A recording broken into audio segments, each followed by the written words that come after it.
आशा है कि आप सब अच्छे ही होंगे।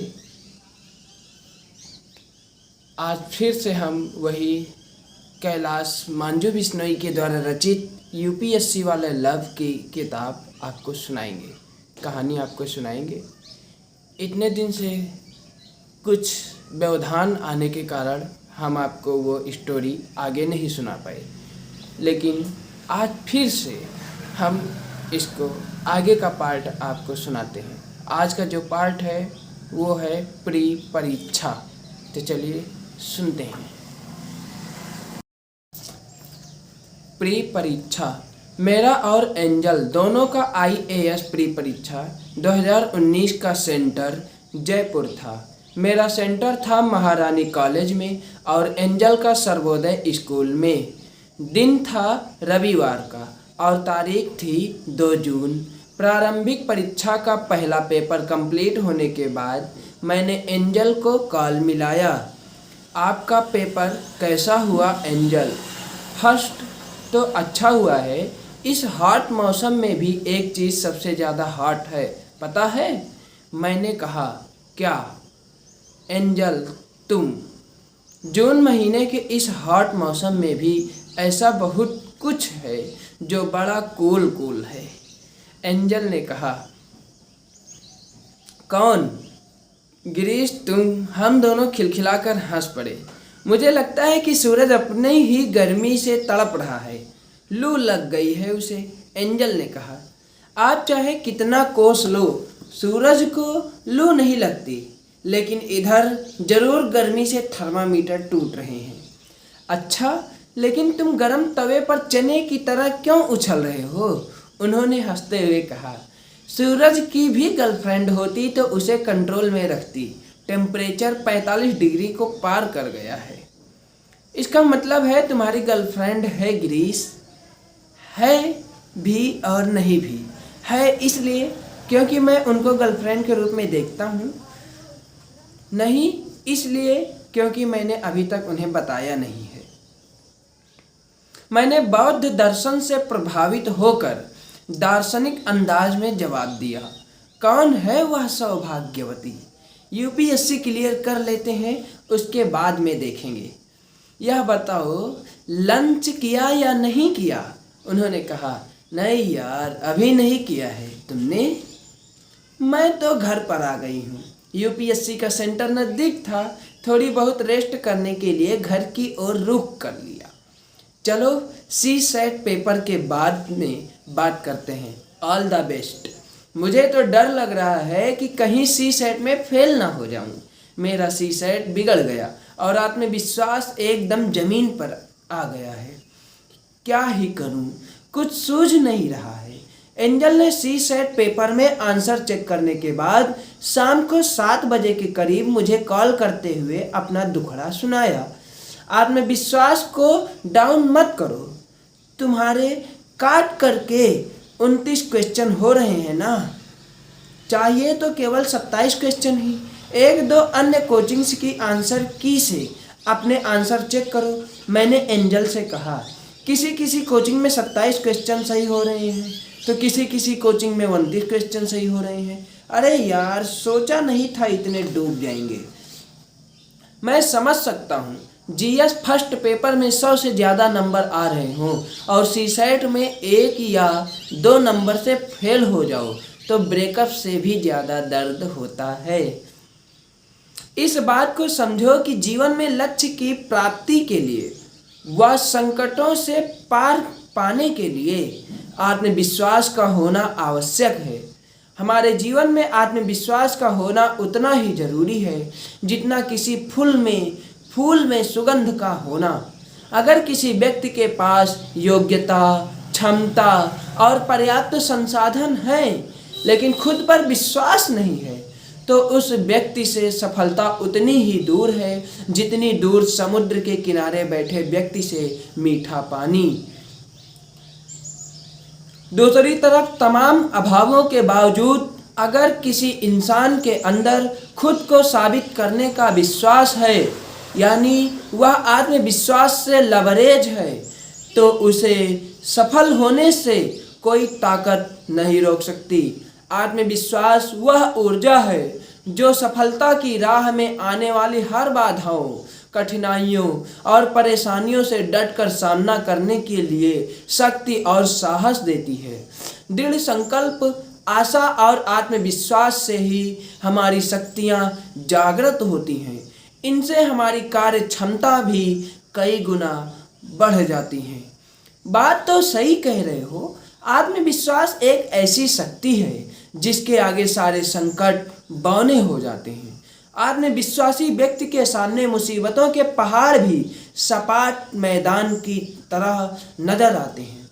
इतिहास में कई ऐसे लोगों ने अपने विश्वास के दम पर बड़ी बड़ी सफलता और साम्राज्य हासिल किया। नहीं तो एक सामान्य घर में पैदा हुआ चंद्रगुप्त मौर्य कभी सम्राट नहीं बनता। खुद पर यकीन होने पर हम अकेले ही बड़ी से बड़ी चुनौती का सामना कर सकते हैं। यदि आपको स्वयं पर विश्वास हो कि मैं यह काम कर सकता हूँ, तो उसे आप एक दिन अवश्य ही पूरा कर लेंगे, क्योंकि मनुष्य उसी काम को ठीक तरह से कर सकता है, उसी में सफलता प्राप्त कर सकता है जिसकी सिद्धि में उसका सच्चा विश्वास है। एंजल ने कहा, यदि किसी व्यक्ति को खुद पर भरोसा है तो वह पहले ही आधी लड़ाई जीत चुका है। दुनिया के सारे युद्धों में इतने लोग नहीं पराजित होते जितने कि सिर्फ घबराहट से हो जाते हैं।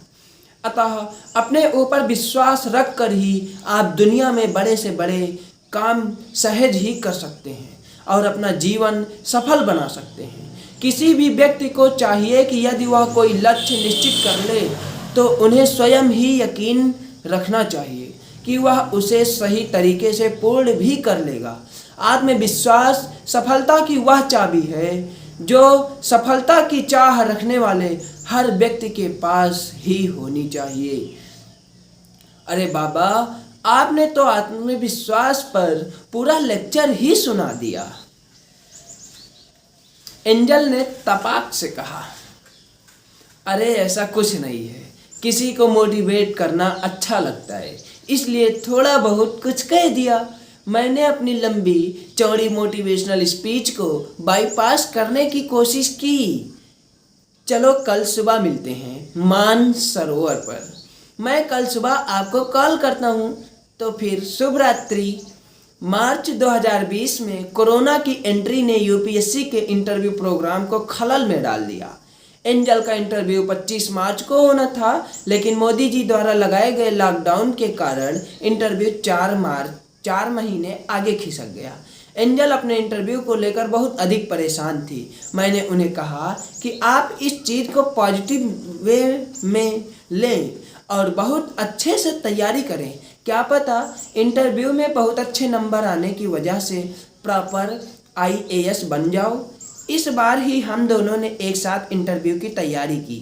मैं हर रोज में 10 से 15 क्वेश्चन इंटरव्यू रिलेटेड पूछता था। फ्लैट की बालकनी में ताज़ा तरीन अखबार ने दस्तक दी। सुबह सुबह अखबार पढ़ने का अपना अलग ही आनंद होता है। वैसे आजकल अखबार वाले खबर छापते कम, छुपाते ज़्यादा हैं।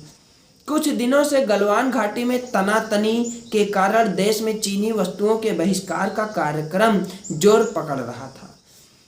कोई फोन से टिकटॉक ऐप को डिलीट कर रहा था, तो कोई शुगर पेशेंट चीनी को अपनी लाइफ से, कोई चाइनीज फोन से ही सोशल मीडिया पर पोस्ट करके चीनी वस्तुओं का बहिष्कार करो का कैंपेन चला रहा था। कोई चीनी फोन ना खरीदने के वादे कस्में खा रहा था।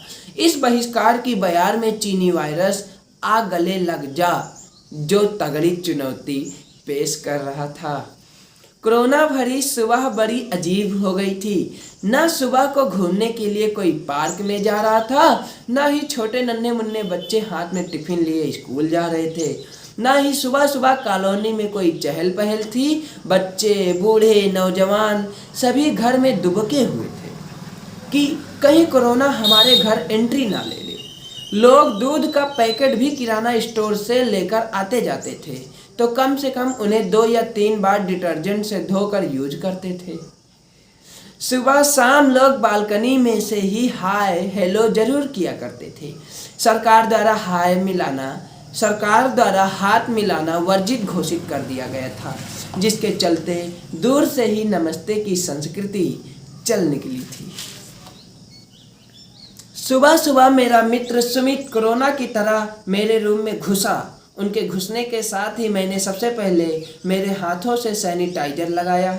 उसके बाद सुमित को सैनिटाइजर पकड़ाते हुए कहा, WHO ने पहले 20 सेकंड तक हाथों को सैनिटाइज करने के बाद कही है, भाई सावधान। हर इंसान अपनी ज़िंदगी में एक बार यह कथन अवश्य कहता है कि एक दिन उसका भी टाइम आएगा। और दुख की बात यह है कि कोरोना काल में लाखों लोगों का एक साथ टाइम आ गया और वे अनेक चटकदार रंगों से भरी इस खूबसूरत दुनिया को हमेशा हमेशा के लिए अलविदा कहकर रुखसत हो गए। सुमित ने कहा, क्या ख्याल है लवगुरु भाई, जिस तरह चेचक को माता का दर्जा मिला था वैसे ही कोरोना वायरस को ससुर का दर्जा मिलना चाहिए कि नहीं? इस ससुरे ने सबके चेहरे ढकवा दिए। मैंने नल बंद करते हुए कहा, क्या आपको अब कोरोना से डर लग रहा है? क्या WHO का कहना है कि हवा से कोरोना वायरस फैल सकता है? लवगुरु ने खुद डरते हुए पूछा। उम्र बढ़ने के साथ लोगों में मोतियाबिंद उतर आता है, लेकिन मेरे नैनों में मोतियाबिंद की जगह कोरोना वायरस उतर गया है। आजकल मैं लोगों को कोरोना वायरस भरी नज़र से देखने लगा हूँ और मुझे चहुं ओर अदृश्य वायरस ही दिखाई पड़ रहा है। 21वीं सदी की सबसे बड़ी तरक्की क्या मानी जाएगी? जब कोई गधे बेचकर सोए और सपनों में घोड़े बेचे तो इसे 21वीं सदी की सबसे बड़ी तरक्की ही माना जाएगा। ऐसा दौड़ा जैसे घोड़ा फिर भी कहलाया निगोड़ा, तो क्या खाक दौड़ा? UPSC के संदर्भ में इसका क्या मतलब हुआ? यही कि मैं पिछले 4 साल से हर दिन 10 घंटे पढ़ाई कर रहा हूँ और UPSC प्री भी नहीं निकले, तो कहेंगे कि ऐसा दौड़ा जैसे घोड़ा फिर भी कहलाया निगोड़ा, तो क्या खाक दौड़ा? जैसे लवगुरु भैया आप, हम तीनों दोस्त ठहाका लगाकर हंस दिए। इस दुनिया में ईमानदार इंसान कौन है? बेईमानी से भरी इस धरा पर ईमानदार वही है जिसे बेईमानी का मौका नहीं मिला। तभी सुमित के दूर के अंकल जी का कॉल आया। पूछने लगे, आजकल क्या कर रहे हो? उसने जवाब दिया, बस सरकारी नौकरी की तैयारी कर रहा हूँ, जहाँ पर भी हो जाए। SSC का भी फॉर्म फिल किया है, बैंकिंग का भी अभी आने वाला है, साथ में प्राइवेट जॉब ढूंढ रहा हूँ और शादी का भी देख रहा हूँ। अंकल जी ने फिरकी लेते हुए कहा, बस कर पगले, UPSC प्रिपरेशन कर रहा हूँ को छुपाने के लिए कितना झूठ बोलेगा। लॉकडाउन से धीरे धीरे ढील दी जाने लगी। हालांकि रेड जोन हो या अन्य क्षेत्र, स्कूल कॉलेजों को बंद रखा गया और दारू के ठेके खोल दिए गए। स्कूल कॉलेज बंद होने से ज्ञान की आपूर्ति भले ही बंद रहे, लेकिन परम ज्ञान के केंद्र दारू के ठेके निर्बाध रूप से चलने के लिए खोल दिए गए। लक्ष्य की साधना कैसे की जाती है, हमें 5-5 किलोमीटर लंबी लाइन में खड़े शराब प्रेमियों से सीखनी चाहिए। धैर्य भी UPSC एस्पिरेंट की तरह जो 5 अटेम्प्ट देने के बावजूद भी इस उम्मीद में रहता है कि उसका एक दिन प्रॉपर IAS में होगा। 4-4 घंटे से 4-4 किलोमीटर लंबी लाइन में खड़े रहना कोई महान धैर्यवान ही ऐसा कर सकता है। लंबी कतारों में प्रतीक्षा कर रहे शराब प्रेमियों से ज़्यादा धैर्यवान भला कौन हो सकता है, ऐसा हमने उस दिन अच्छे से जान लिया। जितना देख सकते हो उतना बड़ा सपना देखो, जितना सोच सकते हो उतना अच्छा सोचो, जितनी अच्छी आदतों को अपना सकते हो अपनाओ, जितना डट कर मेहनत कर सकते हो उतनी मेहनत किया करो, फिर एक दिन उतनी ही बड़ी कामयाबी मिलेगी जितनी आपने सोच रखी है। मैंने यह मैसेज पहले एंजल को व्हाट्सएप किया और फिर फेसबुक पर पोस्ट कर दिया। यूपीएससी का एक पार्ट ये भी खत्म हुआ। इस पार्ट में कैलाश मंजू बिश्नोई ने कोरोना के समय में आने वाली परेशानियों को भी जाहिर किया है। यह सही बात है कि दारू वाले ने तो बहुत संयम से लाइन में खड़े होकर उसका इंतजार किए, और हम लोग हैं कि एक बार भी फेल हो जाते हैं तो मन में निराशा आ जाती है, लेकिन ऐसा होना नहीं चाहिए। सचमुच कैलाश मंजू बिश्नोई ने शब्दों को चुन चुन कर बहुत ही अच्छे तरीके से समझाया है, और ऐसा आशा भी रखते हैं हम कि कुछ न कुछ इसे हम अपने जीवन में उतारेंगे भी। तब तक के लिए नमस्कार, जय हिंद, जय भारत। फिर मिलते हैं अगले पार्ट में। आज यूपीएससी वाले लब के इस किताब का अगला पार्ट है यूपीएससी फोड़ दिया। इस पार्ट का नाम सुनकर तो लगता है कि इस बार ये दोनों लोग यूपीएससी में सफल हो गए। तो चलिए इस स्टोरी को पूरा पढ़ते हैं, और यदि आपको पसंद आए तो कृपया एक प्यारा सा कमेंट भी दीजिएगा, चैनल को सब्सक्राइब भी कीजिएगा, ताकि आगे का पार्ट आप पूरा सुन सकें। और आने वाली जितनी भी नई पुस्तक होगी, हमको पूरी कोशिश करेंगे कि आपको उस पुस्तक की कहानी हम अपने माध्यम से आप तक पहुंचाएं। तो चलिए देखते हैं अगले पार्ट का यूपीएससी फोड़ दिया। मेरे 4 साल का यूपीएससी का सूखा, उसका दुख, उसका रोदन, उसके छुपाए आंसू एक ही पीडीएफ में और एक ही चीख के साथ बाहर आ गए। ऐसा लगा कि कई सालों से रुके हुए और जमे हुए आंसू प्रवाह में निकल आए हों। रिजल्ट वाले दिन मैं दिल्ली में था और एंजल जयपुर में। रिजल्ट सुबह 11:30 बजे के करीब आ गया था। मैंने उन्हें फ़ोन मिलाया और सबसे पहले उनका रिजल्ट बताया। जब मैंने उनसे कहा कि उनका टॉप 50 में चयन हुआ है तो उनकी खुशी का ठिकाना नहीं रहा। रैंक बताई तो उन्हें भरोसा नहीं हुआ, और मैं और सुमित एंजल से मिलने जयपुर निकल गए। रिजल्ट वाले दिन एंजल का बार बार मुझसे बात करना प्रिंसिपल साहिबा को अखर रहा था। मैं कार में बैठे बैठे एंजल का यूट्यूब वीडियो देखने लगा। सिविल दिल्ली कोचिंग में उनका इंटरव्यू था जो 2018 का था, जो एंजल को व्हाट्सएप कर दिया। यह बकवास वीडियो था, मैंने हटवा दिया। यह मेरे सबसे खराब मॉक में से एक था। एंजल ने मैसेज का जवाब देते हुए कहा, आपने कोचिंग वाले को कॉल करके वीडियो हटवा दिया? क्या बात है मैडम। वैसे मॉक इंटरव्यू देते समय मुस्कुरा तो बहुत अच्छे से रही थी, लेकिन लॉकडाउन से पहले और लॉकडाउन के बाद काफ़ी सुधार देखने को मिल रहा है। हाँ, बहुत बेकार था, हट गया, क्या करूं? एंजल ने मैसेज का जवाब देते हुए कहा, हाँ, अब तो एक से बढ़कर एक इंटरव्यू आएंगे। आप कल्पना कर सकते हैं कि जिसकी सफलता का राज जानने पूरी मीडिया उसकी मम्मा के ऑफिस के बाहर खड़ा है, वह लड़की अपने बॉयफ्रेंड से बात करने में मशगूल है। यही प्यार की असली ताकत होती है। हाँ, अभी 4 टीवी चैनलों को इंटरव्यू दिया है। टीवी चैनलों द्वारा एंजल का ही नहीं बल्कि पूरे भारत में यूपीएससी में चयनित उन सैकड़ों अधिकारियों का इंटरव्यू लिया जा रहा था जिन्होंने 4 अगस्त को परीक्षा पास की थी। ऐसा लग रहा था मानो भारत ने ओलंपिक खेलों में पहली रैंक हासिल कर ली हो। ऐसा लग रहा था कि सेलेक्ट हुए ये बच्चे भारत का कायाकल्प कर देंगे।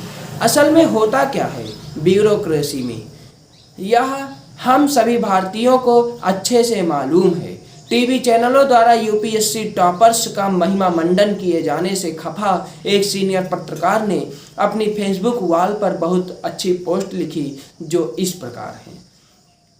वैसे तो बहुत सारी चीज़ें भारत में गलत हैं, लेकिन एक चीज़ ऐसी है जो कि गलत तो है परंतु बहुत अच्छे कार्य के रूप में दिखाया जाता है, वह है सरकारी नौकरी। खासकर यूपीएससी में अधिकारी पद पाने वाले अभ्यर्थियों के इंटरव्यू और उनका महिमा मंडन। मैं बचपन से ही टीवी पर यूपीएससी के टॉपर्स के इंटरव्यू देखता आ रहा हूँ और आजकल यूट्यूब पर कई ऑनलाइन क्लासेस चालू हो जाने की वजह से फेसबुक या यूट्यूब आदि पर हर दूसरा तीसरा विज्ञापन इन्हीं लोगों के इंटरव्यू से संबंधित मिल जाता है। ये सफल छात्रों के अनुभव, उन्होंने कौन सी किताबें पढ़ी, कौन सी कोचिंग पकड़ी आदि के बारे में बताते हैं। इंटरव्यू में सवाल पूछने वाला उस छात्र को किसी महापुरुष की तरह दिखाता है, उससे ऐसे बर्ताव करता है जैसे उस छात्र ने देश के लिए कोई बहुत अच्छा काम कर दिया हो, जो उसके पहले बहुत कम लोगों ने करने की हिम्मत दिखाई। मेरे अनुसार सिर्फ उन्हीं लोगों को महापुरुष के रूप में दिखाया जाना चाहिए और उन्हीं का इंटरव्यू लिया जाना चाहिए जिन्होंने देश और समाज के लिए कोई सकारात्मक कार्य किया हो। किसी के द्वारा कोई नौकरी पा लेना कोई महानता का कार्य नहीं है, जब तक कि उसकी नौकरी किसी सैनिक, किसान आदि की ना हो। उस छात्र की नौकरी सिर्फ उसके और उसके परिवार के लिए फायदेमंद साबित होगी। पहले उसे नौकरी पूरी कर लेने दीजिए, फिर देखिए कि क्या उसने इस नौकरी के दौरान समाज में कोई सकारात्मक बदलाव किया है, तभी उसका महिमा मंडन किया जाना चाहिए। इन इंटरव्यू के दौरान साथ में ये सूचना भी देनी चाहिए। व्यावसायिक प्रचार जैसे फिल्मों में जब किसी कलाकार को धूम्रपान करते दिखाया जाता है तो उसे सूचना दी जाती है धूम्रपान सेहत के लिए हानिकारक है। मेरे बात पर विचार करने के लिए इन मुद्दों पर ध्यान दीजिए। जिस छात्र का इंटरव्यू हो रहा है उसमें ऐसा खास है जो इसको बोलते हुए सबको सुनना चाहिए। जैसे मान लीजिए कल को गूगल के सीईओ सुंदर पिचाई जी नौकरी से इस्तीफा देकर आए और बोले कि मैं आईएएस बनूंगा और देश की सेवा करूंगा, तो उनको हमें सुनना चाहिए, क्योंकि उनके आईएएस बनने से देश को सच में फायदा हो सकता है। वो इतनी बड़ी नौकरी छोड़कर एक छोटी नौकरी ले रहे हैं देश सेवा के लिए, इसलिए उनकी महानता का सम्मान करते हुए हमें उनका इंटरव्यू लेना चाहिए। लेकिन किसी साधारण छात्र को नौकरी मिलने पर इंटरव्यू लेना कोई तुक नहीं बनता। उसने एक नौकरी लेकर कोई देश पर एहसान नहीं किया, सिर्फ एक सीट को कम किया है। वाह, दिल की बात लिख दिए हैं कैलाश मंजू बिश्नोई ने। तो चलिए आगे देखते हैं। क्योंकि इन नौकरियों में सीटें सीमित संख्या में हैं तो इन छात्रों के द्वारा बताई गई टिप्स का कोई फायदा नहीं। मान लीजिए कि यूपीएससी में कुल 1000 सीटें आती हैं। टॉपर छात्र ने मान लीजिए बोला कि अमुक किताब पढ़ने से फायदा मिलेगा। उसी वर्ष देश के सभी यूपीएससी एस्पिरेंट्स उस छात्र की सलाह मानकर वही किताब पढ़ी। अब बताइए कि उस वर्ष कितने छात्र उत्तीर्ण हो पाएंगे? जाहिर सी बात है कि 1000 छात्र ही उत्तीर्ण होंगे। अब फिर से जरा सोचिए कि उसका इंटरव्यू किसी ने ना लिया होता और इस प्रकार अमुक किताब का जिक्र भी नहीं होता तो कितने छात्र इस बार उत्तीर्ण होते? फिर से 1000 छात्र ही उत्तीर्ण होते।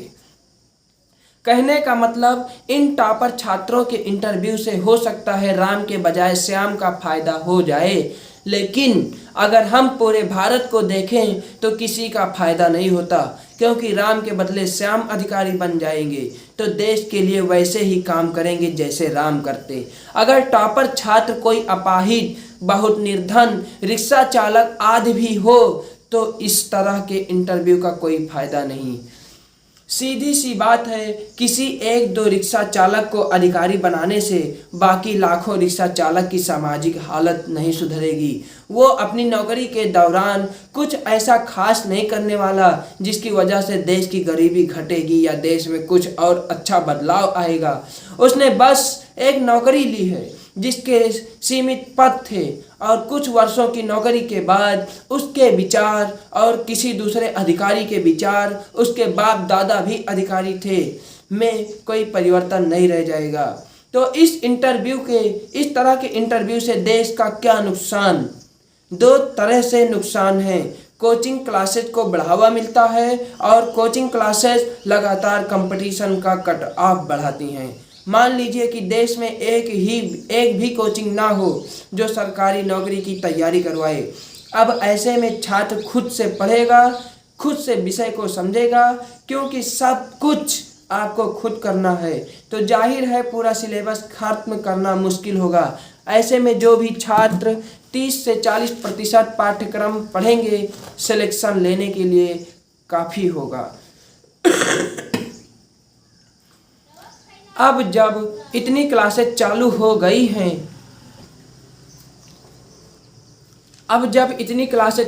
गई हैं, तो पूरा सिलेबस और उसे याद करने और समझने का ट्रिक आदि आसानी से मिल जाती है, जिस वजह से छात्रों को पूरा पाठ्यक्रम पढ़ना पड़ता है। ज़्यादा से ज़्यादा लोग जब पूरा सिलेबस पढ़ के जाते हैं तो अपने आप ज़्यादा स्कोर करते हैं और कट ऑफ ऊपर उठता है। अगर परीक्षा की कठिनाई हर बार ना बढ़ाई जाए तो इससे नुकसान ये होता है कि जो नौकरी आपको 1 वर्ष की तैयारी में मिल सकती थी, उसके लिए आपको 3-4 साल देने पड़ेंगे। यह इंटरव्यू से पहले से नौकरी कर रहे छात्रों को भी बड़ी नौकरियों के लिए तैयारी करने को प्रोत्साहित करके देश की अर्थव्यवस्था को नुकसान पहुंचाते हैं। कुछ को नौकरी मिल जाती है, लेकिन 99% को पैसा समय बर्बाद करने के बाद भी कुछ नहीं मिलता। अब ऐसे लोग जो पहले से नौकरी कर रहे हैं, अगर वो अपने काम में मन नहीं लगाते और आगे बढ़ सकते थे, लेकिन इन इंटरव्यू के जरिए ऐसा माहौल बनाया जाता है कि अगर आप बुद्धिमान हैं तो आपको सरकारी अधिकारी बनने के लिए ज़रूर प्रयत्न करना चाहिए। ऐसा लगता है कि भारत को बस IAS, IPS की ज़रूरत है, इंजीनियर, डॉक्टर, व्यापारियों, उद्योगपतियों आदि की नहीं, क्योंकि हमारे यहाँ पहले से एप्पल, माइक्रोसॉफ्ट, बोइंग जैसी कंपनियाँ मौजूद हैं। 21वीं शताब्दी में जब भारत विश्व स्तरीय स्वदेशी इलेक्ट्रॉनिक उत्पाद बनाने के लिए तरस रहा है, तब युवाओं को प्रोत्साहित किया जा रहा है कि वे सरकारी अधिकारी बने। ये हमारे देश का दुर्भाग्य है कि हमारे देश में एक पंखे में लगने वाली चिप भी निर्मित नहीं होती और चीन से मंगानी पड़ती है, और ये फैक्टर फिर से कट ऑफ को बढ़ा देता है, क्योंकि जो पहले से नौकरी में है थोड़े ज़्यादा होशियार होते हैं। इससे बेरोजगार छात्रों के लिए और मुश्किलें बढ़ जाती हैं। संक्षेप में ये साक्षात्कार परीक्षा को लोकप्रिय बनाकर अपने कोचिंग क्लासों की ब्रांडिंग के लिए छात्रों, नौकरी पेशा लोगों को सरकारी नौकरी की तैयारी में लगाने के लिए प्रेरित करते हैं। किसी भी तरह से ये कक्षाएं और साक्षात्कार समाज और छात्रों की मदद नहीं करते, उल्टे नुकसान ही करते हैं। अभिषेक जी ने एक दूसरा नज़रिया पेश करते हुए अपने फेसबुक वॉल पर लिखा, प्रशासनिक सेवा की परीक्षा का नशा। आज संघ लोक सेवा आयोग प्रशासनिक परीक्षा का परिणाम आने के साथ ही मंच, माला, माइक, कैमरे सज चुके थे। टॉपर्स के घर टीवी चैनलों की छापेमारी शुरू हो चुकी थी। उनकी सफलता का राज जानने के लिए वो भी अपने घर के सादे से ड्राइंग रूम में इंटरव्यू देते हुए कंसिस्टेंसी और fundamentals, time management, concepts making, construction जैसे भारी भरकम शब्दों पर ध्यान देने का सफलता का मूल बता रहे थे। और हाँ, फैमिली को बड़ा सा थैंक यू कह रहे थे सपोर्ट के लिए। अगले दिन कोचिंग वालों के इश्तिहार अपने परिणामों के वैभव दिखाते हुए सभी अखबारों और पत्रिकाओं में भी भरे पड़े होंगे। फेसबुक, यूट्यूब, इंस्टाग्राम जैसे सोशल मीडिया पर टॉपर्स के नए पेज, प्रोफाइल का सृजन होगा और ज्ञान की गंगा बहने लगेगी। सच में नौकरी करने वालों से देश को क्या ही लाभ होता है? कुछ नहीं। देश को लाभ होता है इंजीनियरों से, दुकानदारों से, उद्योगपतियों से। इनकी वजह से हमारे देश का GDP बढ़ता जाता है। सचमुच वो पत्रकार बहुत ही अंदर की बातें इस लाइन में बताई थी। चलिए अभिषेक जी के इस वचन को और आगे सुनते हैं, उन्होंने क्या कहा है। फिर शुरू होगा देश भर में इनसे प्रेरणा लेकर फटाफट एनसीईआरटी की किताबें खरीदने का दौर। आत्मविश्वास के उबाल आएंगे, कुछ कर गुजरने के जज्बे जोर मारेंगे। फिर बहुतेरे बालक बालिकाएं दिल्ली जयपुर की तरह कूच करेंगे, जिनमें लड़के सबसे पहले दाढ़ी बाल ना कटवाने का, फेशियल वैक्स ना करवाने का प्रण लेंगे। मुखर्जी नगर व राजेंद्र नगर अब जोश से लबरेज हो जाएंगे। इश्कबाजी और फेसबुक इंस्टाग्राम सोशल मीडिया से जरा परहेज। फिर 2-3 साल की जी तोड़ मेहनत के बाद कुछ का लिस्ट में नाम आएगा और कुछ घटी हुई एनर्जी और बढ़ी हुई फ्रस्ट्रेशन के साथ अपनी बुकिंग जारी रखेंगे। सिविल सर्विसेज की रगड़म पेलिस में आपकी बढ़ी हुई बेतरतीब दाढ़ी ही आपकी सिंसियोरिटी का परिचायक होती है। फ्रस्ट्रेशन, उम्र और दाढ़ी तीनों बढ़ती जाती है। फिर पीछे से कोई 3-4 साल वाला जूनियर बालक बालिका पहले ही अटेम्प्ट में ठीक ठाक रैंक पेल देता है। तब फ्रस्ट्रेशन का इंडेक्स एक अंक और ऊपर खिसक जाता है। ज्ञान इतना हो जाता है कि आप चलते फिरते गूगल बन जाते हैं। स्कूल कॉलेज में पढ़ने वाले साथियों का पैकेज भारत के बढ़ते आयात की तरह विशाल हो जाता है। उनके साथ में बंधी एप्पल वॉच में उनके हाथ में बंधी एप्पल वॉच हमें अपना समय देखने को विवश कर देती है। अब जीवन में अध्यात्म की एंट्री होने लगती है। अवसरों की कमी और पैसे की तंगी दोहरी मार देती है। दिल्ली इंदौर जैसे चमकदार शहर में सब मोह माया है। अहम ब्रह्मास्मि चरेवेति जैसे एथिक्स में पढ़े सभी दार्शनिक के सबक याद आने लगते हैं। दुनिया भर की जियोग्राफी और पॉलिटी अंदर ही अंदर जोर मारती है। लौंडे विरक्त होने लगते हैं दुनियादारी से। और फिर शुरू होता है दिल्ली की गलियों से पलायन। एक सपने के पीछे एक उम्र खप जाती है और फिर हम दाढ़ी साफ करके यूपीएससी के तिलिस्म को तोड़ इधर उधर सेट हो जाते हैं। लड़कियों के माता पिता उनकी बढ़ती उम्र का हवाला देकर उनकी शादियों पर जोर दे देते हैं। कलेक्टर से डिप्टी कलेक्टर, डिप्टी कलेक्टर से नायब तहसीलदार, फिर पुलिस सब इंस्पेक्टर, पटवारी, कांस्टेबल और जो बुद्धिमान है वो साथ साथ बीएड करके संविदा शिक्षक की ओर पलायन कर देते हैं। बचे खुचे ब्रह्म राक्षस कोचिंग सेंटर में फैकल्टी बनकर अपने अनुभवों पर प्रवचन देने लगते हैं। कोटा फैक्ट्री में जीतू भैया के शब्दों में कहें तो आप तो सिविल सर्विसेज से बाहर आ जाते हैं, लेकिन सिविल सर्विस आपसे बाहर नहीं निकलती। मैं चाहता हूं टीवी पर एक इंटरव्यू इस तरीके से थके हुए, बुझे हुए लेकिन मेहनती, जुझारू, संघर्षरत पलायनवादियों का भी जरूर होना चाहिए। इस यूपीएससी की संध्या पर सिर्फ टॉपर्स ही सब जानते हैं, ऐसा नहीं है। उनकी यह फेसबुक पोस्ट सोशल मीडिया पर वायरल हो गई। क्या मुझे राजस्थान कैडर मिल जाएगा? एंजल का मैसेज था। शायद ही मिले, क्योंकि आपसे पहले 3 और जनरल कैटेगरी में ही मैंने कहा। एंजल के आईएएस परीक्षा में चयन ने समाज में प्रचलित कई मिथकों को तोड़ दिया। पहला मिथक तो यह टूटा कि यह प्यार और यूपीएससी साथ साथ नहीं हो सकते। मजे की बात यह है कि वर्ष 2018 में कनिष्क कटारिया ने स्वीकार किया था कि उनके चयन में उनकी गर्लफ्रेंड सोनल का हाथ था और इस साल एंजल के चयन में उनके बॉयफ्रेंड यानी गिरीश का हाथ था। एंजल ने दूसरा मिथक यह तोड़ा कि आईएएस अफसर बनने के लिए 16 से 18 घंटे पढ़ना जरूरी होता है। एंजल नियमित तौर पर 6-7 घंटे पढ़ती थी। तीसरा मिथक यह तोड़ा कि सोशल मीडिया सफलता में बाधक है। एंजल और मैं हर रोज 1 से 1.5 घंटे फोन पर डिस्कशन करते थे। इसके अलावा एंजल हर रोज तैयारी को धारदार बनाने के लिए ऑनली आईएएस प्रीलिम्स बोस्टर और द हिंदू का एडिटोरियल देखा करती थी। साथ ही दृष्टि आईएएस के to the point audio article और साप्ताहिक करंट अफेयर्स जैसे प्रोग्राम भी नियमित तौर पर देखा करती थी। उनकी सफलता में यूट्यूब और अन्य सोशल मीडिया प्लेटफॉर्म बाधक की जगह सहायक बने। जब मैंने एंजल के IAS परीक्षा का फाइनल रिजल्ट PDF में देखा तो मुझे लगा कि मेरी सारी तपस्या का फल उसी क्षण बिन मांगे ही मिल गया।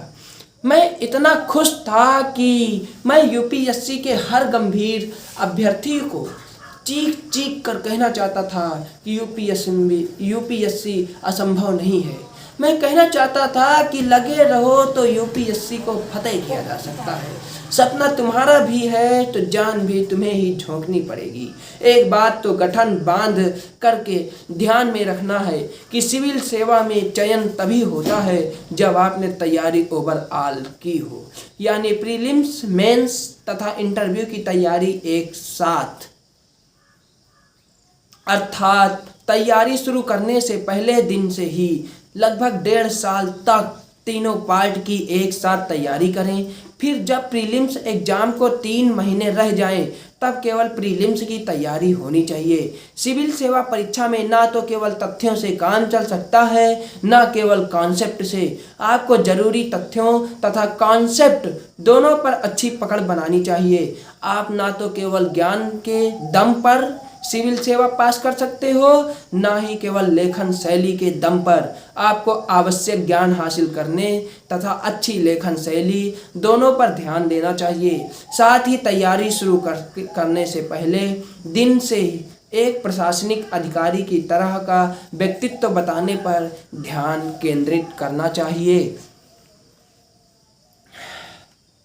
आज का टाइम ही ऐसा है कि अधिकतर युवा आपको आसपास के माहौल से शिकायत करते हुए तथा व्यवस्था को कोसते हुए मिल जाएंगे, लेकिन दृढ़ इच्छा शक्ति तथा कठोर श्रम साधना वाले कुछ युवा ऐसे भी होंगे जो न गरीबी, न असुविधा और न ही तमाम कठिनाइयों की एक बार भी शिकायत किए एक दिन इतने काबिल हो जाएंगे कि भविष्य में उन्हें मैनेजमेंट की किताबों में जीवन प्रबंधक के रूप में तथा इतिहास की किताबों में उन्हें युग पुरुष के रूप में पढ़ाया जाएगा।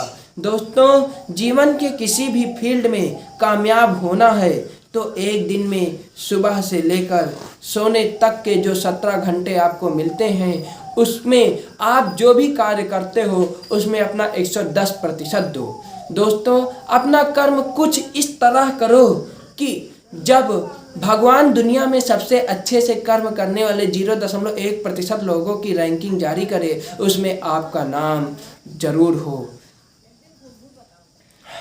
अगर आपने सबसे अच्छे से कर्म करने वाले 0.1% रैंक लोगों की सूची में जगह बना ली तो आपके दुनिया में सबसे सफल 0.1% लोगों में से एक होने की गारंटी देता हूँ।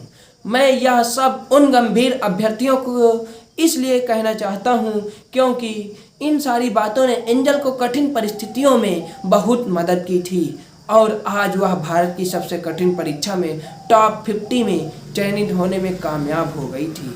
सिलेक्शन होने के बाद जब उन्हें ग्रामवासियों द्वारा सम्मानित किया गया तो उन्होंने अपने उद्बोधन में सफलता के सूत्र बताए थे जो UPSC में ही नहीं, जीवन के किसी भी क्षेत्र में सफल होने के लिए हर रोज खुद से कीजिए। सफल होने के लिए शानदार थे। पहला सफलता का सूत्र उन्होंने यह बताया कि एक सवाल हर रोज खुद से कीजिए कि मैं मेरा काम सबसे बढ़िया तरीके से कर रहा हूँ या कर रही हूँ। अगर उत्तर मिले नहीं तो उस काम को उत्कृष्ट तरीके से करने के उपाय जरूर खोजें, क्योंकि औसत तरीके से किए गए काम के परिणाम भी अक्सर औसत ही होते हैं तथा उत्कृष्ट तरीके से किए गए काम के परिणाम भी उत्कृष्ट मिलते हैं। फिर चाहे वो काम पढ़ने का हो या फिर पढ़ाने का, खेलने का हो या खिलाने का। आप ग्रेट बनने के लिए काम ना करें, बल्कि जो भी काम करते हो उसे ग्रेटनेस के साथ करें। आप उस क्षेत्र में जरूर एक दिन ग्रेट बन जाएंगे। दूसरी बात यह कि जिस संकल्प को ठाना हो, अगर बस उसी को पाना हो तो अच्छी रणनीति बनाओ, उस पर अमल करो। मंजिल की राह में विकल्प बहुत मिलेंगे, पर विकल्पों में भटक कर संकल्प को आँखों से ओझल नहीं होने देना है। यदि आप अपने लिए संकल्प के अलावा कुछ भी स्वीकार करने से इनकार करते हैं तो आप एक दिन अपने संकल्प को जरूर पा लेंगे। तीसरी बात यह कि अगर आप बड़ी मंजिल पाना चाहते हो तो एक नियम अपनी दिनचर्या में ज़रूर शामिल कर लेना चाहिए। वो है 20-80 का नियम।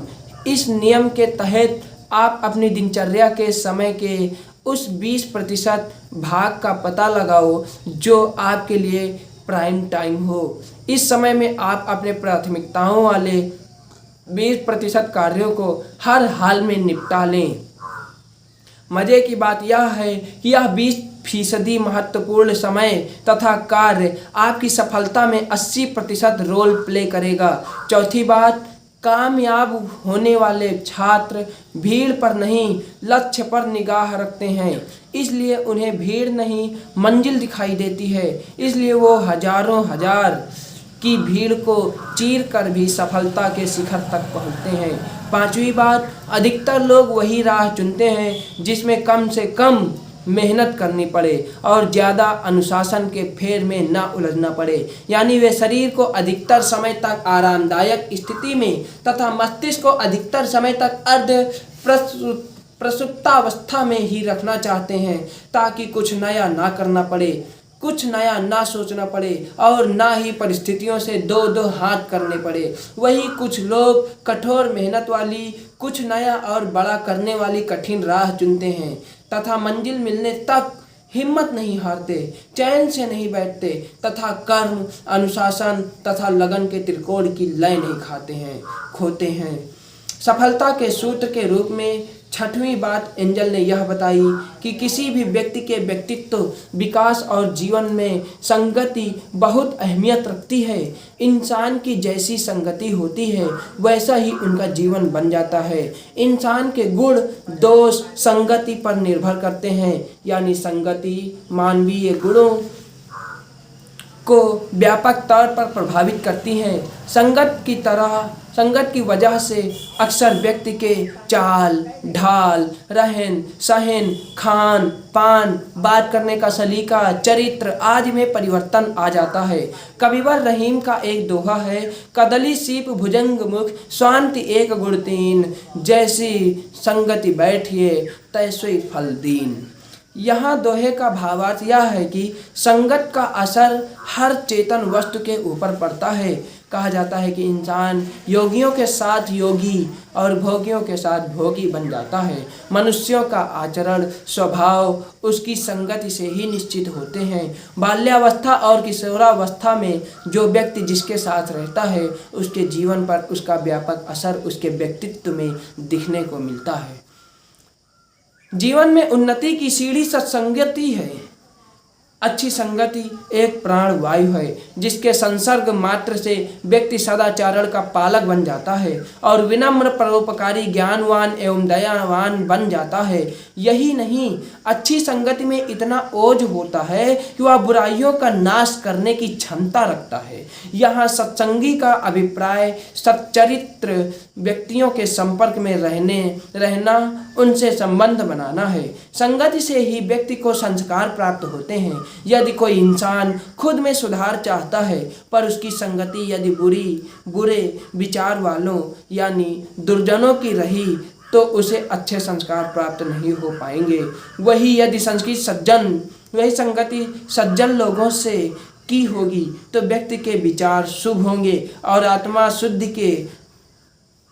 शुद्ध के मार्ग की ओर बढ़ जाएगी। गुणीजन और अच्छे व्यक्ति साथ हो तो मानव सन्मार्ग की ओर बढ़ जाएगा।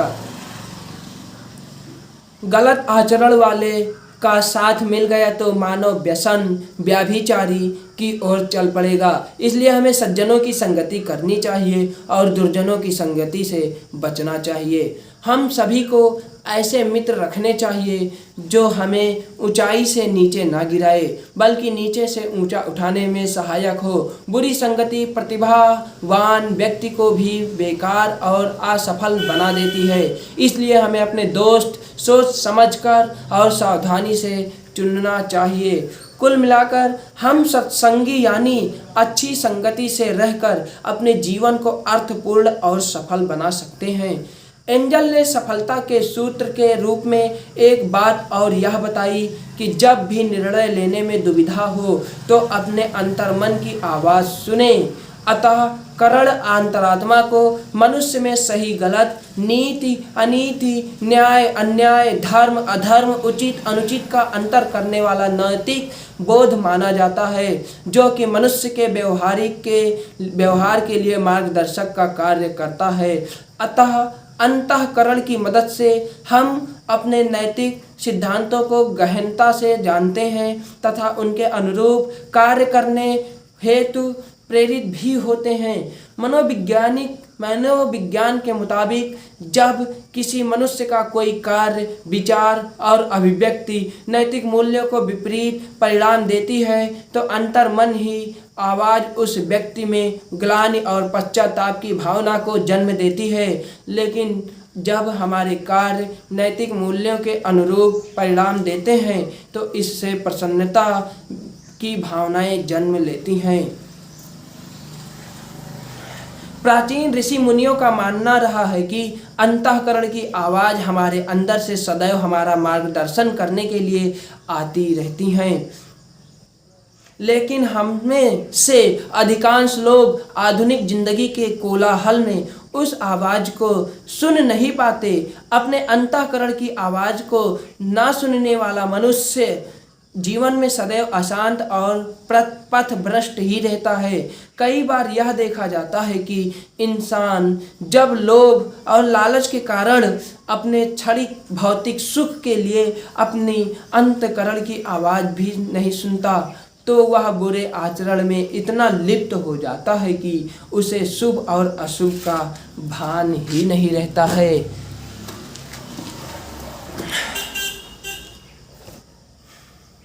महात्मा गांधी तो अंतरात्मा की आवाज़ को ही सर्वोच्च मानते थे तथा उनके कई निर्णयों का नैतिक आधार अंतःकरण की आवाज़ ही हुआ करती थी। गांधी जी अंतरात्मा की आवाज़ सुनकर सत्य के साथ खड़े रहे, इसलिए उनके द्वारा किए गए अधिकांश प्रयोग सफल रहे। जीवन में हमेशा प्रसन्नता पूर्वक रहने का सरल सा तरीका यह है कि हम अपने अंतःकरण की आवाज़ सुने, क्योंकि हमारे अंदाज से आने वाली आवाज़ प्रत्येक परिस्थिति में सदैव सही होती है। हम जब कभी भी कुछ गलती या बुरा आचरण कर रहे होते हैं तब हम कहीं न कहीं अपनी त्रुटि या भूल से परिचित होते हैं। हमें कुछ अटपटा सा लगता है, अंदर से आवाज़ आती है कि यह कार्य उचित नहीं है। यह हमारी अंतःकरण की आवाज़ होती है जो हमें कुछ गलत करने या किसी को कष्ट पहुंचाने से रोकती है। परंतु जब हम अपने अंतःकरण की आवाज़ को अनसुना कर देते हैं तो हमारा अपनी अंतरात्मा से संपर्क कमज़ोर हो जाता है। ठीक इसकी विपरीत यदि हम किसी अच्छे कार्य के बारे में दुविधाग्रस्त होते हैं, मसलन सड़क हादसे में किसी भी सहायता के लिए रुकना, तो हमारे अंतरात्मा इसके लिए हमें प्रेरित करती है। ऐसे में कहा जा सकता है कि अंतःकरण की आवाज़ हमें सत्य एवं नैतिकता के मार्ग पर चलने की प्रेरणा देती है। सत्य बात है, यदि व्यक्ति ईमानदार है तो यदि वह एक बार गलत काम करने जाएगा तो उसकी अंतरात्मा से एक आवाज़ उठेगी, नहीं नहीं, ये काम गलत है, इसका परिणाम भी बुरा होगा। ऐसा सबके साथ होता है। चलिए कैलाश मंजू के द्वारा लिखे गए इस किताब को और आगे देखते हैं। यही पार्ट है, यही सब कुछ है। पहला पार्ट, गलतियां जिनकी वजह से असफल होते हैं हम। इन्होंने गलती भी बताया है कि किस कारण हम असफल हो जाते हैं। तो देखते हैं। IAS बनना एक वो सुनहरा ख्वाब है जो लाखों युवाओं के दिलों में पलता है। इसको पूरा करने के लिए हर एक अभ्यर्थी जी जान लगा देता है, लेकिन उसमें से कुछ ही सफल हो पाते हैं और बाकी लोगों के लिए ये मात्र एक ख्वाब ही रह जाता है। क्या सिर्फ कड़ी मेहनत करना हमारे आईएएस बना सकता है, हमें आईएएस बना सकता है? मेरा जवाब है नहीं। आईएएस बनने के लिए कड़ी मेहनत के साथ बहुत कुछ और भी चीज़ें हैं जिनका हमें ध्यान रखना चाहिए। कुछ वर्षों की कड़ी मेहनत और लगन के साथ तैयारी करने के बाद जीवन की मिली जुली सफलता और सफलताओं के बाद में आपके बीच अपने अनुभव शेयर कर रहा हूँ और उन गलतियों को आपके सामने रख रहा हूँ जो हमारी सफलता के आड़े आती है। इन गलतियों की वजह से या तो सफलता देर से मिलती है या कई बार समय निकल जाता है लेकिन सफलता नहीं मिल पाती है। पहला है गलत शुरुआत। अक्सर जब हम तैयारी के क्षेत्र में आते हैं तो जोश इतना होता है कि बिना कुछ जाने और समझे बस जुड़ जाते हैं तैयारी में, लेकिन वो सिर्फ आपका जोश है और आपको इस जोश के साथ दृढ़ संकल्प, दृढ़ इच्छा रहित अटूट विश्वास, मानसिक रूप से हार को सहन करने की शक्ति भी आवश्यकता होती है। आपका पहला कदम परीक्षा व सिलेबस के विषय में संपूर्ण जानकारी लेना होना चाहिए।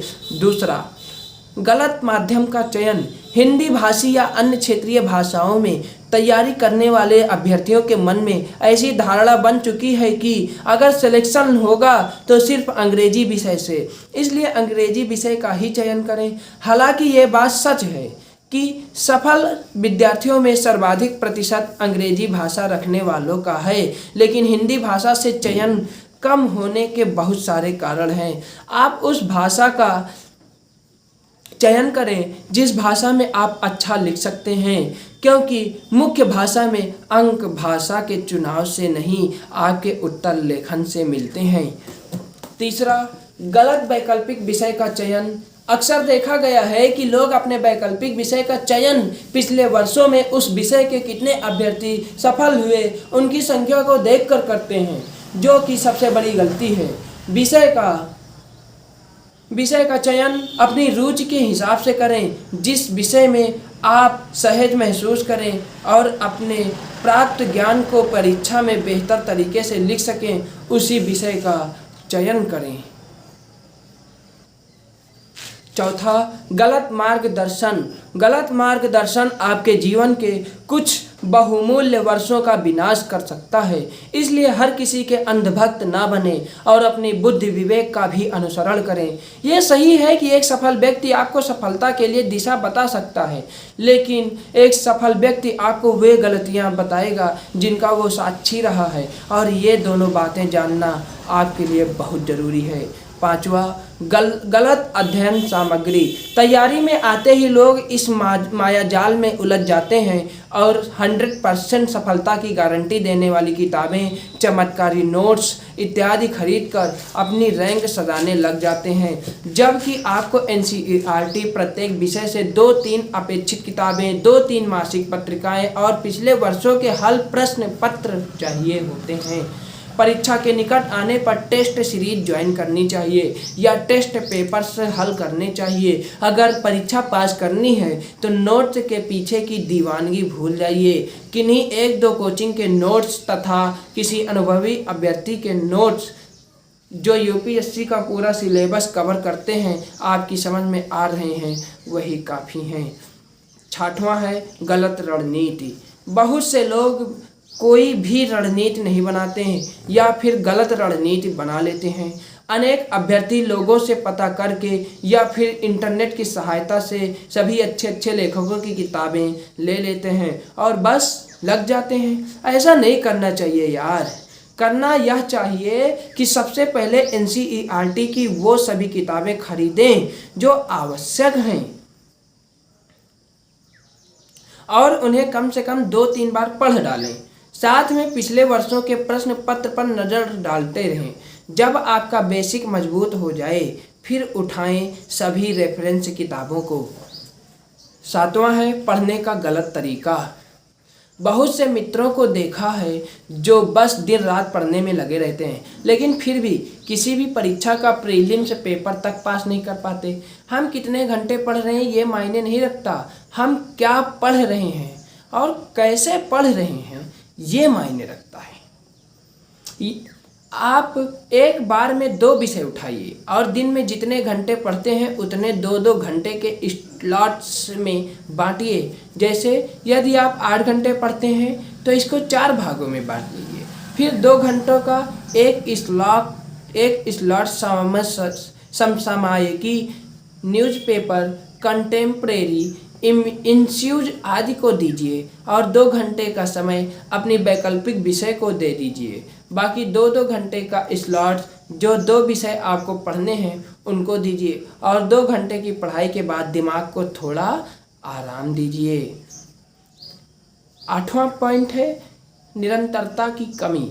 अक्सर जब हम जोश में होते हैं तो निरंतर 10-12 या अधिक घंटे पढ़ाई करते हैं, लेकिन उसके बाद बीच में 5-10 दिन का गैप कर लेते हैं कि यह गलत है। आप अपनी एक दैनिक दिनचर्या बनाइए। जो लोग जॉब करने वाले हैं वो उस हिसाब से, और जो सिर्फ तैयारी करने वाले हैं वो अपने हिसाब से अपनी दिनचर्या बनाएं और दृढ़ता से उसका अनुसरण करें। अगला पॉइंट है सोशल जीवन का त्याग। ये सही है कि यदि आपको अपना अधिकतम समय पढ़ाई को देना है तो सोशल जीवन से थोड़ा दूरी बना लेने में ही भलाई है। लेकिन मित्रों और परिवारों से पूरी तरह से दूर मत होइए, क्योंकि जब अकेलापन महसूस होगा तो आप डिप्रेशन में चले जाएंगे और वो कहीं ज़्यादा खतरनाक स्थिति होगी। इसलिए पढ़ाई और समाज के बीच संतुलन बनाए रखें। 10वां है अपने शौक, खुशियों और व्यक्तित्व का त्याग। ये सोचना गलत होगा कि हमें सफल होना है तो हमारी ज़िंदगी में मौज मस्ती की कोई जगह नहीं है, जबकि होना ये चाहिए कि आप थोड़ा घूमिए फिरिए, मनोरंजन कीजिए या फिर कोई खेल के आपके पसंद हो वो खेलिए, गाना बजाना आदि सब कीजिए, लेकिन एक सीमा के अंदर रहकर। सप्ताह में 1 दिन या 2 दिन, सप्ताह में 1 दिन कुछ घंटे आप खुद की खुशियों को भी दीजिए। जब हमारा मन खुश रहता है और दिमाग शांत रहता है तो हमारे दिमाग की क्षमता का हम पूर्ण इस्तेमाल कर सकते हैं। यही कारण है कि पढ़ाई के साथ मौज मस्ती और खुश रहने वाले लोग जल्दी सफल होते हैं। हम गधे नहीं हैं जो हमेशा बस एक ही काम करते रहेंगे। स्मार्ट स्टडी करिए और पढ़ाई को एंजॉय करिए। मेरी बेस्ट फ्रेंड्स का IAS में चयन हुआ है, भौकाल मारना तो बनता है, मैंने लव गुरु को कहा। बेस्ट फ्रेंड या गर्लफ्रेंड भाई एंगेजमेंट कर ले, क्या पता लड़की के भाग्य से तेरा भी भाग्य खुल जाए, लव गुरु ने कहा। एंजल की फैमिली से उसके सेटल हो जाने के बाद मैंने बात करनी चाहिए। IAS ऑफिसर बनने के बाद एंजल का जीवन सार्वजनिक हो गया है और मैं अभी UPSC की तैयारी में लगा हुआ हूँ। सोशल मीडिया पर भी शेयर नहीं किया है कि मेरी गर्लफ्रेंड IAS में चयन हुआ है, क्योंकि वह एक लड़की है तो सामाजिक नाराजगी का सामना करना पड़ सकता है। गिरीश बाबू, यह मन से निकाल लीजिए कि लड़की को इम्प्रेस तो कर ही लिया और इसके बाद लड़की पहल करेगी। अगर आप भी यही सोचकर बैठे हैं तो यह आपकी सबसे बड़ी गलतफहमी है। वह आपको पसंद करती भी होगी तो भी पहल नहीं करेगी। आपको जब भी मौका मिले आप लड़की से अपने दिल की बात कह दें।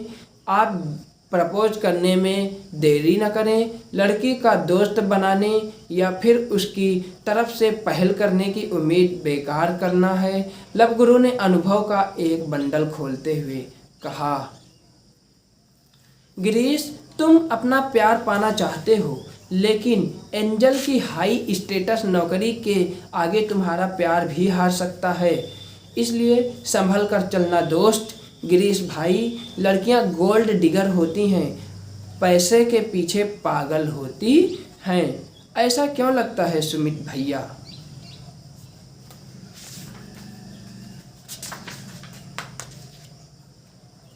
जमाना बदल गया है गिरीश। फैमिली बैकग्राउंड भी नहीं बल्कि आजकल फैमिली इनकम मैटर करती है और लव सब बाद की बातें हैं। लव गुरु ने थोड़ी चिंता जाहिर करते हुए कहा, एक अजीब बात है कि आईएएस तथा आईपीएस में चयनित 90% अधिकारी अपने संघर्ष के मित्रों से फ़ोन पर भी बात करना पसंद नहीं करते। मिलना तो दूर की बात है, वह अपनी तथाकथित सफलता को इस नज़रिए से देखते हैं कि वह कितने कामयाब हैं, जबकि वह कामयाब हो करके भी फेल हैं। सफलता का मतलब समाज और दोस्त से कट जाना नहीं, बल्कि जुड़ जाना होता है। वे इतनी बेसिक बात भी नहीं जानते और खुद को तीर मार खान समझते हैं। असल में कोई भी परीक्षा पास कर लेने से कोई सफल नहीं हो जाता। आज आप देख लीजिए कि चरित्र और व्यवहार की बात दूर दूर तक नहीं होती है, जबकि खूबसूरती बाजार में बिक रही होती है और पैसा उसे खरीद रहा होता है। आज बाजारवाद के दौर में इंसान की नैतिकता और चरित्र की बात बेईमानी से हो गई है। लोग सिर्फ उन्हीं का हाल चाल पूछते हैं जिनका हाल चाल पहले से ही बहुत अच्छा होता है। मुश्किल में पड़े इंसान के तो लोग नंबर तक ब्लॉक कर देते हैं। भारतीय विदेश सेवा में अभी एक अधिकारी चयनित हुआ है जिनकी गर्लफ्रेंड ने उसे उस समय छोड़ दिया था जब उसको सबसे ज़्यादा ज़रूरत थी। उस लड़के का एक्सीडेंट हो गया था और वह विकलांग हो गया था। एक बात बोलूं गिरीश, हैसियत को मिलती है दिल में जगह, तुम जज्बात लिए फिरते हो। हैसियत की क्या बात कर रहे हो? जो देश के सबसे बड़ा अखबार में नियमित तौर पर आर्टिकल लिखता हो, उसकी हैसियत एक आईएएस ऑफिसर जितनी भी नहीं होती क्या? दोस्तों, सचमुच कैलाश मंजू बिश्नोई ने जीवन में घटने वाली बहुत सी घटनाओं का हमें सामना करवाया है और उससे निपटने का तरीका भी बताया है। सचमुच मैं सदैव आभारी रहूँगा कैलाश मंजू बिश्नोई का, जिन्होंने अपने इस शब्दों से लाखों करोड़ों युवाओं की सोच बदल दी होगी, उनका दिशा बदल दिया होगा, कई लोगों को सफलता भी दिला दिए होंगे। धन्य हैं आप कैलाश मंजू बिश्नोई। तब तक के लिए आप सभी को नमस्कार। फिर मिलते हैं आगे की वीडियो में। तब तक के लिए जय हिंद, जय भारत।